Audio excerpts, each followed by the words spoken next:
शिरपूरच्या खर्दे गावामध्ये भेसळयुक्त दुधाचा धक्कादायक प्रकार उघड. धुळे जिल्ह्यातील शिरपूर येथे भेसळयुक्त दुधाचा पुन्हा एकदा धक्कादायक प्रकार समोर आला आहे.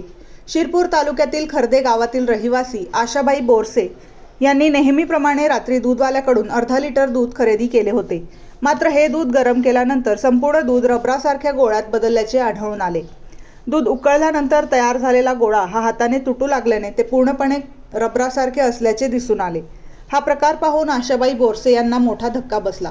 विशेष म्हणजे त्या नेहमीच्या दूधवाल्याकडूनच दूध घेत असल्याने असा प्रकार पहिल्यांदाच घडल्याचे त्यांनी सांगितले. त्यामुळे दुधाच्या शुद्धतेबाबत गंभीर प्रश्न उपस्थित झाले आहेत. दरम्यान शिरपूर तालुक्यात 3 ते 4 महिन्यांपूर्वीही भेसळयुक्त दुधाचा असाच प्रकार उघडकीस आला होता. मात्र त्या घटनेनंतरही संबंधित प्रशासनाने ठोस कारवाई न केल्याचा आरोप नागरिकांकडून केला जात आहे. अशा प्रकारच्या नागरिकांच्या आरोग्याला धोका निर्माण होत असून लहान मुले, वृद्ध आणि रुग्णांसाठी हे अत्यंत घातक ठरू शकते. या प्रकरणाची अन्न व औषध प्रशासनाने तातडीने दखल घेऊन दुधाचे नमुने तपासावेत, तसेच दोषींवर कठोर कारवाई करावी, अशी मागणी परिसरातील नागरिकांकडून होत आहे. ब्युरो रिपोर्ट, बेधडक मी मराठी न्यूज. सुमित गिरासे, शिरपूर. मी आशा बोरसे. सकाळी रात्री दूध घेतलं, सकाळी गरम करायला ठेवलं, असं रबडासारखं तुटत होतं.